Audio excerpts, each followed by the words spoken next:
I've been called Dana Benoit. Well, there's nothing wrong with that. I've been called a lot of other things, Yeah. so, and I answer to all of them.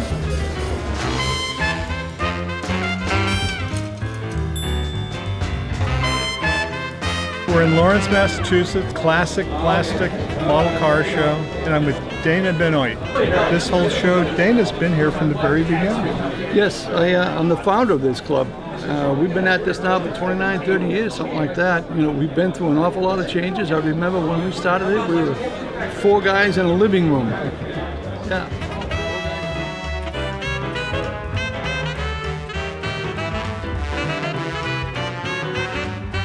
One of my favorites is a 58 Chevy Impala. I chopped the roof on it and the vent windows. I reversed the hood hinges. I louvered the hood and the trunk.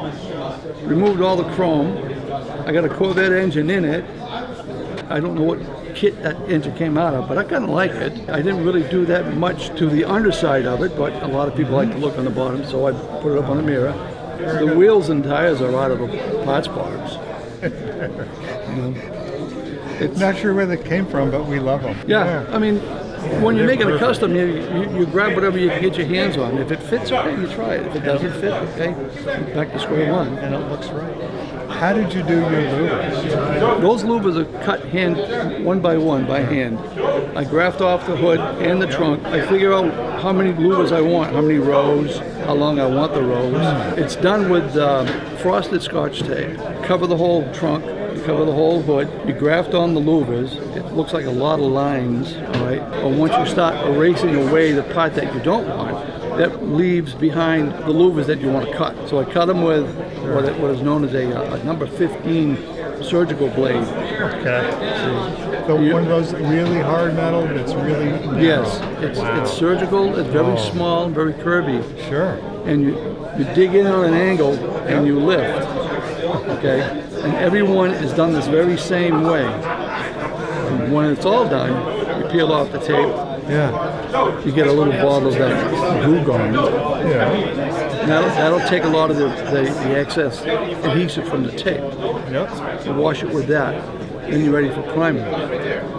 Wow. But that technique gives you perfect alignment. Yep. Of vertically and horizontally. Yep. Wow, it's gorgeous. Don't slip with that blade. I'm telling you, I mean, I was never worried about cutting my fingers. I was worried about making the wrong cut on a hood. They're almost impossible to repair. But after all the years, I mean, you're an experienced pro. You're not going to miss. No, I'm not going to First time. Well, that wasn't the first time. I did a 44 the first time years and years ago, and that was fun. It's a great technique. Doing that was really something. Fire orange, it's a Model Master Fire Orange, I believe it is. It's all enamel, all that rattle cans. He has the widest range of creativity. Illustrator, painter, musician, and he does chocolate. He's a chocolatier. I mean, what could be better than that? I've learned back in '72 is how to make candy, and I thought it was a fun job. I just did it for a few hours a day. Then it became a lifelong job, and I'm having a ball with it. But since retirement, I keep my hand in it because people like it. You know, can't go wrong with candy. Can't make a car out of candy, but it's all right. I'm fine with that. You haven't tried? I have. You know, I've seen a guy make a motorcycle, a full-scale chocolate motorcycle, and it just blew me away. I watched the whole video. Yep. The guy does real good work. And he's a baker. He's not a chocolatier.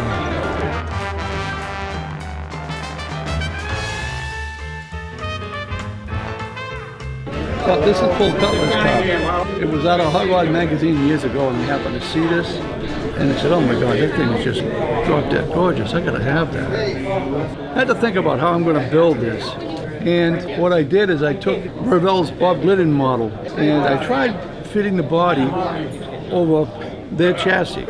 That body is the AMT, the classic AMT that we know. Yep, that's the AMT Coupe. And It almost made it, but it was if I cut a little bit out of the rear end, just the floorboards, everything lined up. The wheel alignment was perfect. I just cut a little bit of the back out off of it so it would fit the body. And then I went to town to building it. And I wanted to build it like he did his car. I mean, the inside of the car is bare bones. There's no interior panels, no headliner. You look at the inside, it's just a metal. It's just metal. You can see it from here. There's a little window crank on it. But to me, you have all this detail, but the big feat here is cutting the doors.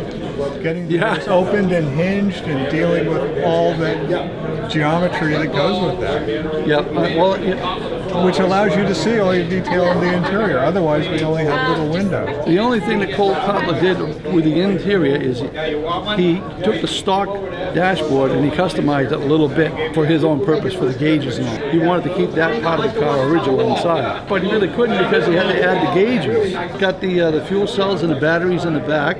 Are those wheels from the Motorcraft kit? Yeah, those are from that kit. They look like machine metal. They're just polished. They're just polished. Yeah, lightly polished. Yeah. One thing I learned about chrome in model cars, you can't put a lot of heavy coat polish on it because it takes the chrome off. I got my chute lines back here, and I got a chute cable underneath that when you close it all up, the chute cable hooks up to the line inside the car.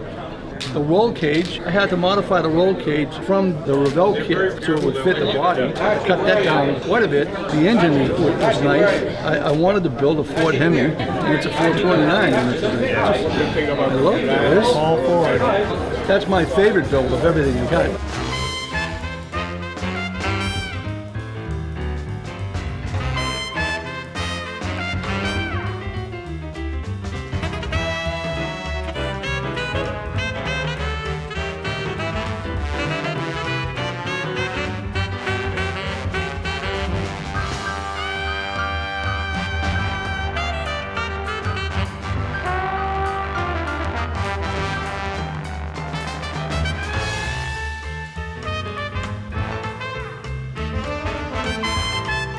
This club has just grown and grown.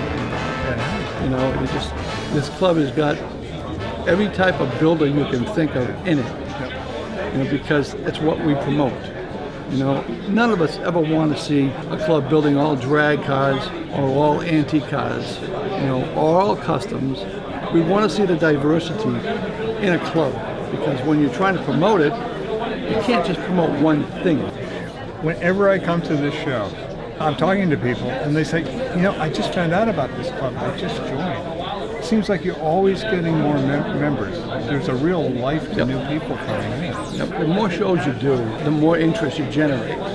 We started off just doing promotionals at the World of Wheels. World of Wheels in Boston. Yeah. World of Wheels in Boston. We generated a lot of interest. It just grew. It wasn't really like explosive growing, but blossom here, do a show there, do a promotional here and there with a hobby store. You know, back then we had AMT, we had Revell. They would kick in donations for raffles and all that. I mean, we've got expert builders, professional builders. We have novice builders. You know, and we love promoting novice builders because one day they're going to be expert. They stay right with it, they'll be expert. They'll be very good builders. They're like you. These are the guys who are going to help make this club bigger, better. Their ideas mean a lot to us. You can't grow without ideas.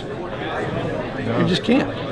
You know, no, I mean, it's an evolution. Right, you know. I mean, like we're watching all this 3D printing really come to life. It's very surprising to me, because now I want to build on another level. But that's it. It's for all of us. It's that next step. Let's go check it out. It's like when Photo Etch came out. And other things. It was like, well, I'll try that. I learned something about Photo Etch not too long ago, because for the longest time I would just cut it off and put it on the model. You can actually polish that stuff and really make it look like chrome.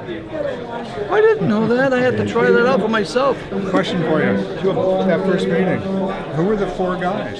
Me, my brother Dwayne, Art Paquin, who was our treasurer at the time. He's out in Texas at the moment, and a real good buddy of mine who just passed away, Neil Van Zyl. He helped me put this thing together, and because he was there, we were able to take off like crazy. I mean, the ideas just popped in, you know, and I couldn't thank the guy enough for it. You know, I've known Neil for a while, but I didn't know he did that. You know, what a good time. And that's how it started. Joe Burrell runs Facebook for us. He's basically our archive guy. And if you want to know something from the past, you talk to Joe Burrell. He'll tell you all about it.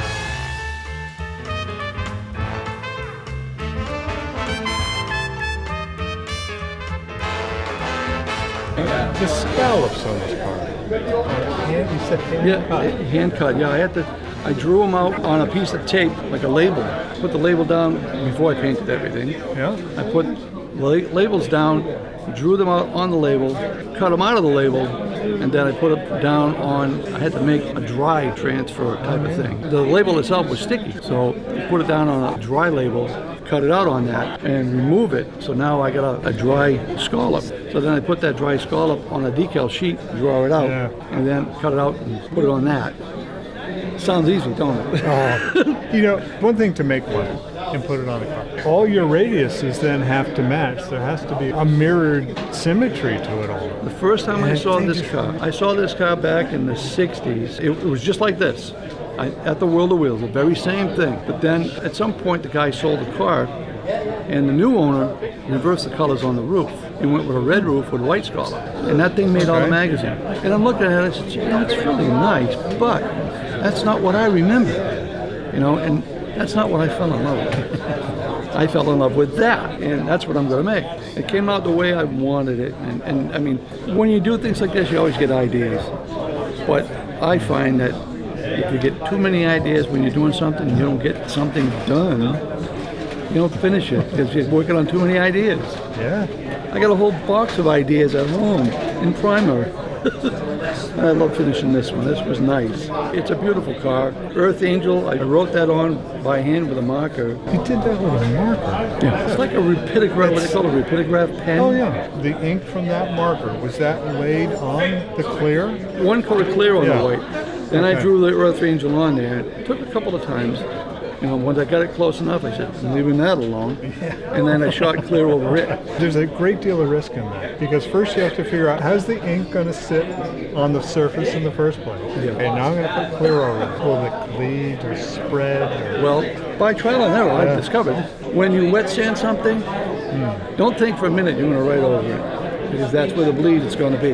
Because in essence you've got little trenches. Yep. So after you wet sand it, shoot it with a light coat of clear. You know, if you have to polish it out a little bit, okay, fine. You know, but polish it out. Don't wet sand it out. You want the smoothness to stay there so the color stays on top of the clear. Once you get it on there, then you shoot another coat of clear over it. The nice part about this, with a rapidograph pen, when I didn't have it quite the way I wanted it, I dipped the Q-tip into Windex, and I just blotted it a little bit so it wasn't drippy. Wiped it right off, and I went back at it again. Yeah. I tried something with bare metal foil that I never seen anybody do it, and I've never done it. The bumpers on this kit have huge mold seams on them, and I wanted to try this brand of bare metal foil, which we got by mistake. When Bare Metal made it, it was way too shiny for your windows and all that, but it was perfect for chrome on the bumpers. So when I sanded mine down as best I could, I made it as smooth as I could, and I kept the area small, and I went right over it with this really shiny foil. I burnished it on it with a Q-tip. It's suitable, in my opinion. From looking at this, I don't question what's bare metal and what's plated from the kit or has been replated. It just all comes together just right. Thank you for the tour. You're welcome. Thank you for having me. Thank you for getting all this started. Everyone's all smiling. It's a what's better? Our first show was at the Louvered Boys and Girls Club in their gym. Okay. It was big enough. It held 2 basketball courts. We got that one for free. But I made a deal with them. I said, look, I'll help you kids. I'll do one day a week for 1 hour. We'll have the after-school fun club model club. And I taught kids how to build models for 1 hour, 1 day a week for a year. I got model vendors, model manufacturers to donate me kits. We had snap kits, we had airplanes, Jeeps, tanks, cars, boats. What do you want to build? Open up the locker, pick one out of here. We'll have some fun with it. So that worked out nice. And the rest is history. The rest is history. Yep, it is.